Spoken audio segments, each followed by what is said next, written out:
আসসালামু আলাইকুম প্রিয় শিক্ষার্থীবৃন্দ, আশা করি তোমরা সবাই ভালো আছো। সবাইকে শুভেচ্ছা জানিয়ে শুরু করছি নবম দশম শ্রেণীর রসায়ন। আমরা গত ক্লাসে পড়েছি পারমাণবিক ভর বা আপেক্ষিক পারমাণবিক ভর কিভাবে নির্ণয় করা যায় একটা মৌলের পরমাণুর ভর থেকে, এবং আইসোটোপ সম্পর্কে আমরা জেনেছি।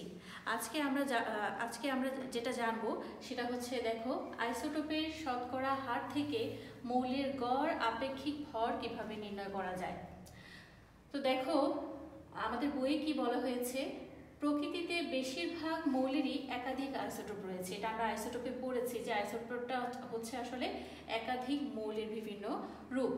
তাই যে মৌলের একাধিক আইসোটোপ আছে সেই মৌলের সকল আইসোটোপের প্রকৃতিতে প্রাপ্ত শতকরা হার, আবার একটু বুঝে নাও, প্রকৃতিতে প্রাপ্ত শতকরা হার অর্থাৎ যে আইসোটোপের কথা বলা থাকবে তার শতকরা যে হার পাবো আমরা বা যেটা দেয়া থাকবে সেখান থেকে মৌলের গড় আপেক্ষিক ভরের মান নির্ণয় করতে হবে। সেটা নির্ণয় করার জন্য কিছু ধাপ অনুসরণ করতে হবে। সেই ধাপগুলো একটু দেখে নাও। তো ধাপ 1-এ যেটা আছে, দেখো, প্রথমে কোনো মৌলের প্রত্যেকটি আইসোটোপের ভর সংখ্যাটা কি তোমরা নিশ্চয়ই জানো যে প্রোটন এবং নিউট্রনের সংখ্যা। এই ভর সংখ্যাটা কিন্তু দেয়া থাকবে, যে মৌলের প্রত্যেকটি আইসোটোপের ভর সংখ্যা মৌলে যখন দেয়া থাকবে তখন দেয়া থাকবে। আমি তোমাদেরকে উদাহরণ দেখাবো। এবং প্রকৃতিতে প্রাপ্ত ওই আইসোটোপের শতকরা পরিমাণ দিয়ে গুণ দিতে হবে, অর্থাৎ এই ভর সংখ্যাকে শতকরা পরিমাণ দিয়ে গুণ দিতে হবে। এবং এই দুটো যে আইসোটোপ দেয়া থাকবে তার শতকরা পরিমাণকে গুণ দেওয়ার পরে কাজ করতে হবে, যেটা দেখো, যোগ করতে হবে। গুণগুলোকে কি করতে হবে? যোগ করতে হবে। প্রথম কাজটা কি, আবার লক্ষ্য করো, ভর সংখ্যা, আইসোটোপের ভর সংখ্যা এবং প্রকৃতিতে প্রাপ্ত যে শতকরা পরিমাণ, এই দুটোকে কিন্তু গুণ করতে হবে। সেই গুণ করার পরে দুটোকে আবার যোগ করতে হবে আলাদা আলাদাভাবে। এটার জন্য একটা সূত্র আছে, আমি তোমাদেরকে দেখাবো। সেই প্রাপ্ত যে যোগফল আমরা পাবো সেটাকে কি করতে হবে? 100 দ্বারা ভাগ করতে হবে। যদি আমরা এই কাজটা করি তাহলে কিন্তু আমরা আইসোটোপের শতকরা পরিমাণ থেকে ওই মৌলের কিন্তু গড় আপেক্ষিক ভরটা পেয়ে যাব। এখন ধরে নাও যে একটি মৌল এ দেয়া আছে, তো এর দুটি আইসোটোপ আছে। এ মৌলের দুটো আইসোটোপ আছে। একটি আইসোটোপের ভর সংখ্যা হচ্ছে পি, অর্থাৎ ধরে নিলাম আমরা প্রথম আইসোটোপের ভর সংখ্যা হচ্ছে পি। প্রকৃতিতে প্রাপ্ত ওই আইসোটোপের শতকরা পরিমাণ হচ্ছে এম, অর্থাৎ এটা আমরা ধরে নিলাম যে প্রথম যে আইসোটোপ সেই আইসোটোপের শতকরা পরিমাণটা হচ্ছে এম। আইসোটোপের ভর সংখ্যা ছিল পি এবং তার শতকরা পরিমাণ হচ্ছে এম। অপর আইসোটোপের ভর সংখ্যা হচ্ছে কিউ। প্রকৃতিতে প্রাপ্ত ওই আইসোটোপের শতকরা পরিমাণ হচ্ছে এন। তাহলে কি বুঝলাম আমরা এখান থেকে? ধরে নিলাম আমরা এ যে কোনো একটা মৌল হবে এবং তার দুটো আইসোটোপ আছে। প্রথম আইসোটোপটির ভর সংখ্যা পি এবং তার শতকরা পরিমাণ এম। দ্বিতীয় আইসোটোপটির ভর সংখ্যা হচ্ছে কিউ এবং প্রকৃতিতে প্রাপ্ত হচ্ছে তার শতকরা পরিমাণ হচ্ছে এ।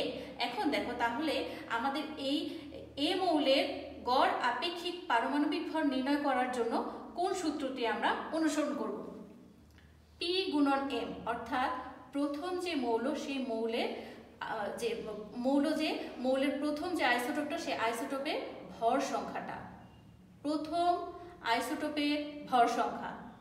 আবারও বুঝে নাও, এটা হচ্ছে প্রথম আইসোটোপের ভর সংখ্যা আর এমটা হচ্ছে এই প্রথম আইসোটোপের শতকরা পরিমাণ। এটা ভর সংখ্যা, এটা শতকরা পরিমাণ।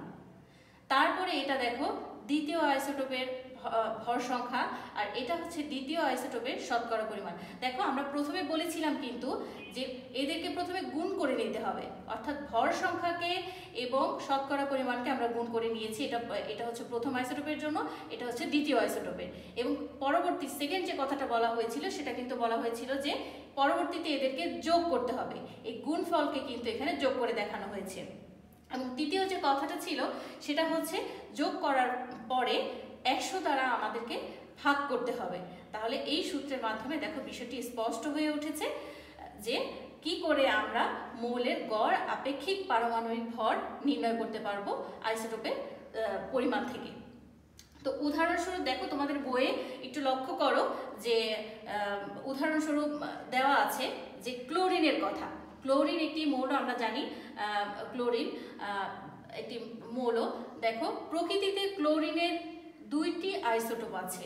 অর্থাৎ আমরা এখান থেকে একটা নিউজ জানতে পেলাম, সেটা কি, যে প্রকৃতিতে কিন্তু ক্লোরিনের দুটি আইসোটোপ আছে। আমরা গত ক্লাসে পড়েছি যে হাইড্রোজেনের 3টি আইসোটোপ আছে। ঠিক একইভাবে দেখো প্রকৃতিতে ক্লোরিনের দুটো আইসোটোপ আছে। আইসোটোপ দুটো হচ্ছে Cl35 এবং Cl37। তো প্রকৃতিতে প্রাপ্ত ক্লোরিনের যে শতকরা পরিমাণ, মানে 35 যেটা, তার শতকরা পরিমাণ হচ্ছে 75 এবং যেটা 37 তার শতকরা পরিমাণ হচ্ছে 25। এখন দেখো যে দুটো আইসোটোপের নাম দেয়া আছে, তাদের শতকরা পরিমাণ দেয়া আছে এবং এইগুলো কিন্তু প্রত্যেকে ভর সংখ্যা।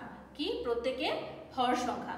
তাহলে আমরা যদি সূত্রে মান বসাই, এই ভর সংখ্যা দুটোর মান বসাই, শতকরা পরিমাণের মান বসাই, তাহলে কিন্তু আমরা ক্যালকুলেশন করলে খুব সহজেই ক্লোরিনের আপেক্ষিক পারমাণবিক ভর পেয়ে যাব। ঠিক একইভাবে এই আপেক্ষিক পারমাণবিক ভর থেকে যেমন আমরা শতকরা পরিমাণ দিয়ে আপেক্ষিক পারমাণবিক ভর পেয়েছি, ঠিক একইভাবে আমাদের যদি আপেক্ষিক পারমাণবিক ভর দেয়া থাকে, আমরা কিন্তু শতকরা পরিমাণটা পেয়ে যাব। এরপরে যদি আমরা একটু লক্ষ্য করি তাহলে সেটা স্পষ্ট দেখতে পাবো।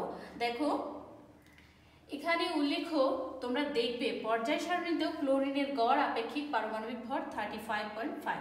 আমরা যদি পর্যায় সারণী লক্ষ্য করি, আমাদের এরপরে যে অধ্যায় আছে পর্যায় সারণী সংক্রান্ত, সেই অধ্যায়ে কিন্তু আমরা একটি চার্ট দেখতে পাবো, যে সেখানে তোমরা খুঁজে যদি দেখো তাহলে দেখবে যে 35.5 পারমাণবিক ভর লেখা আছে।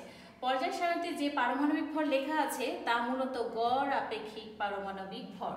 তার মানে পর্যায় সারণী যেটাকে বলে, সেখানে যেটা 118টি মৌল যেখানে আছে, সেখানে যে গড়, যেখানে পারমাণবিক ভর যেখানে লেখা আছে, সেগুলো কিন্তু গড় আপেক্ষিক পারমাণবিক ভর। এরপরে আরেকটি উদাহরণের সাহায্যে তোমাদেরকে দেখানো হয়েছে, প্রকৃতিতে যদি কোনো মৌলের দুটো আইসোটোপ থাকে, অর্থাৎ ওই যে আমরা পড়েছি ঠিক তার উল্টা একটা বিষয়, যেটা জাস্ট ক্যালকুলেশনটা, আমাদের সূত্র একই থাকবে কিন্তু ক্যালকুলেশনটা আলাদা থাকবে। কিরকম? যে আমাদের শতকরা পরিমাণটা বের করতে হবে কিন্তু আপেক্ষিক পারমাণবিক ভর দেয়া থাকবে। যেমন দেখো প্রকৃতিতে এখানে কপারের কথা উল্লেখ করেছে। প্রকৃতিতে কপারের দুটো আইসোটোপ আছে। কি কি? Cu63, Cu65, মানে কপার 63, কপার 65। কপারের গড় পারমাণবিক আপেক্ষিক ভর দেয়া আছে। তোমাদের বললাম যেটা, যে এখানে আমরা এর আগে বের করেছি গড় পারমাণবিক ভর, যেটা আপেক্ষিক পারমাণবিক ভর, সেটা বের করেছি। এখন আমাদের আপেক্ষিক পারমাণবিক ভর দেওয়া আছে, আমরা এর শতকরা পরিমাণটা বের করব।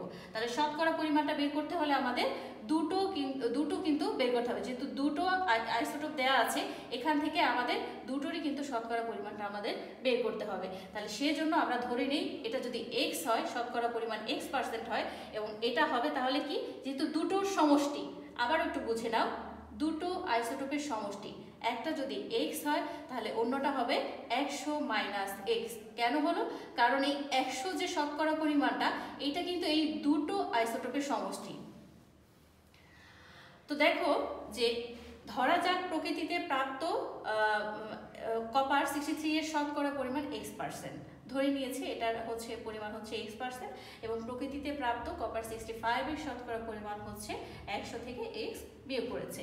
তো এখন এই মানটা যদি আমরা সূত্রে বসাই, অর্থাৎ গড় আপেক্ষিক পারমাণবিক ভরের যে সূত্রটা আমরা শিখেছি সেখানে যদি বসাই, এখানে দেখো যে x গুণ 63, মানে এটা কিন্তু আমাদের ভর সংখ্যা আর এটা হচ্ছে আমাদের শতকরা পরিমাণ। তো শতকরা পরিমাণ গুণ ভর সংখ্যা, শতকরা পরিমাণ গুণ ভর সংখ্যা, এটা হচ্ছে প্রথমটির, এটা হচ্ছে দ্বিতীয়টির। ঠিক এটাকে 100 দিয়ে ভাগ করেছে।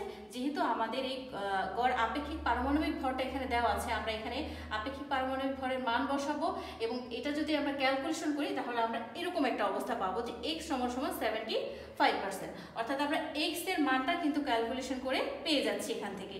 যদি আমরা একটা x এর মান পাই তাহলে, অর্থাৎ প্রথম যে শুধু x এর মানটা বের করলে আমরা কোন মানটা বের হবে? দেখো কপারে 63, কপার 63 যেটা আমরা ধরে নিয়েছিলাম x, এই মানটা আমাদের বের হলো। মানে x এর মানটা বের হওয়ার অর্থ হচ্ছে যে আমাদের প্রথম আইসোটোপের শতকরা পরিমাণটা বের হয়েছে। এবং এর পরবর্তীতে দেখো যদি আমরা 100 থেকে সেই সংখ্যাটা যদি x এর মানটা যদি বাদ দিই তাহলে হচ্ছে আমরা দ্বিতীয় আইসোটোপের শতকরা পরিমাণটা কিন্তু পেয়ে যাচ্ছি।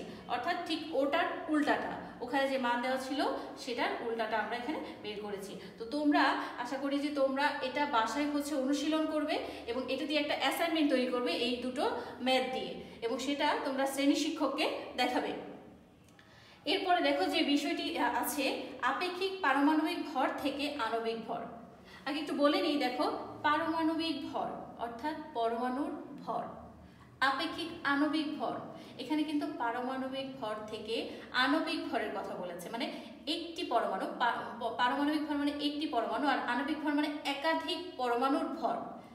কি এখানে একাধিক পরমাণুর ভর, এখানে কিন্তু নামের সাথে অনেকটা কাজেরও মিল আছে। দেখো কোনো মৌলিক বা যৌগিক পদার্থের অণুতে, মৌলিক বা যৌগিক পদার্থের অণুতে যে পরমাণুগুলো থাকে, আমরা জানি কোনো পদার্থে একাধিক পরমাণু থাকে, একটা পরমাণু আর একাধিক পরমাণু যখন থাকবে তখন সেটা অণু হয়ে যাবে। তাদের আপেক্ষিক পারমাণবিক ভর নিজ নিজ পরমাণুর সংখ্যা দিয়ে গুণ করে যোগ করলে প্রাপ্ত যোগফলই হলো ওই অণুর আপেক্ষিক আণবিক ভর। আবার বুঝে নাও, যদি এমন হতে পারে যে একাধিক মৌল আছে, একাধিক মৌল যদি থাকে, একাধিক মৌলের ক্ষেত্রে দেখো প্রত্যেকটির কিন্তু আলাদা আলাদা একটা পারমাণবিক ভর থাকবে একাধিক মৌল হলে। আর একটি মৌল হলে সাপোজ দেখো এখানে দেওয়া আছে হাইড্রোজেন অণুতে হাইড্রোজেন পরমাণুর আপেক্ষিক পারমাণবিক ভর হচ্ছে 1, কিন্তু হাইড্রোজেন অণু যদি আমরা H লিখতাম তাহলে শুধু এটা কিন্তু একটা পরমাণু হতো, যেহেতু H2 লেখা হয়েছে তার মানে এটা একটা অণু। শুধু হাইড্রোজেনের পারমাণবিক ভর হচ্ছে 1, এবং যদি আমরা অণুর পারমাণবিক ভর দেখতে চাই তাহলে যেটা করতে হবে, যেখানে যে কথা বলা হয়েছে যে পরমাণুর সংখ্যা দিয়ে গুণ করে যোগ করলে, এই পরমাণুর সংখ্যা দিয়ে গুণ করেছি, তাহলে হাইড্রোজেন ছিল আমাদের হাইড্রোজেনের পারমাণবিক সংখ্যা ছিল 1 এবং তার সংখ্যা ছিল কিন্তু 2, সেটাকে কিন্তু গুণ করেছে। যেহেতু এখানে একটা মৌলের কথা বলেছে এই জন্য শুধু গুণনটাকেই দেখিয়েছে, যদি একাধিক থাকতো তাহলে কিন্তু সেটাকে যোগ করে দেখাতো, সেটা আমরা পরবর্তীতে দেখছি। তো আশা করি এটা বুঝতে পারছো। যে দেখো আবার একটু বলি যে হাইড্রোজেন অণুতে হাইড্রোজেন পরমাণুর আপেক্ষিক পারমাণবিক ভর, মানে হাইড্রোজেনের একটা মৌল আর তার আপেক্ষিক পারমাণবিক ভর হচ্ছে 1, কিন্তু এখানে অণুতে আছে দুটো হাইড্রোজেন, এই জন্য তার সাথে 2 গুণন হয়েছে এবং সেটার মান হয়েছে 2। ঠিক একইভাবে দেখো যে এখানে একাধিক মৌল যখন থাকবে তখন আসলে অবস্থাটা কিরকম হবে, যে সালফিউরিক অ্যাসিড H2SO4, এটার নাম হচ্ছে সালফিউরিক অ্যাসিড। অণুতে উপস্থিত হাইড্রোজেন, এখানে কি কি আছে, হাইড্রোজেন, সালফার এবং অক্সিজেন। তো এখানে উপস্থিত হাইড্রোজেন এর আপেক্ষিক পারমাণবিক ভর 1, এটা আমরা জানি, এবং পরমাণুর সংখ্যা কিন্তু 2। এখানে পারমাণবিক সংখ্যা হচ্ছে 1 আর হাইড্রোজেনের সংখ্যা হচ্ছে 2। সালফারের পরমাণুর আপেক্ষিক পারমাণবিক ভর হচ্ছে 32। কত? 32। এটা আমরা পর্যায় সারণী থেকে নির্ণয় করতে পারবো। এবং পরমাণুর সংখ্যা হচ্ছে 1। সালফার কয়টি আছে এখানে আমরা দেখতে পাচ্ছি 1টি আছে। এবং অক্সিজেন পরমাণুর আপেক্ষিক পারমাণবিক ভর হচ্ছে 16, এটাও পর্যায় সারণীতে আছে, এবং পরমাণুর সংখ্যা হচ্ছে 4। তাহলে আমরা ওই নিয়ম অনুযায়ী আমাদের যেটা করতে হবে, কি করতে হবে একটু মুখে বলে নেই। দেখো হাইড্রোজেন আছে 2টি, সালফার 1টি, অক্সিজেন 4টি, মানে হাইড্রোজেনের পারমাণবিক ভর দিয়ে এই 2কে গুণন করতে হবে, তার সাথে যোগ করতে হবে সালফারের আপেক্ষিক পারমাণবিক ভর, যোগ করতে হবে অক্সিজেনের 4টা অক্সিজেনের আপেক্ষিক পারমাণবিক ভর। তাহলে সেটা যদি আমরা লিখি তাহলে কি অবস্থা থাকে দেখো।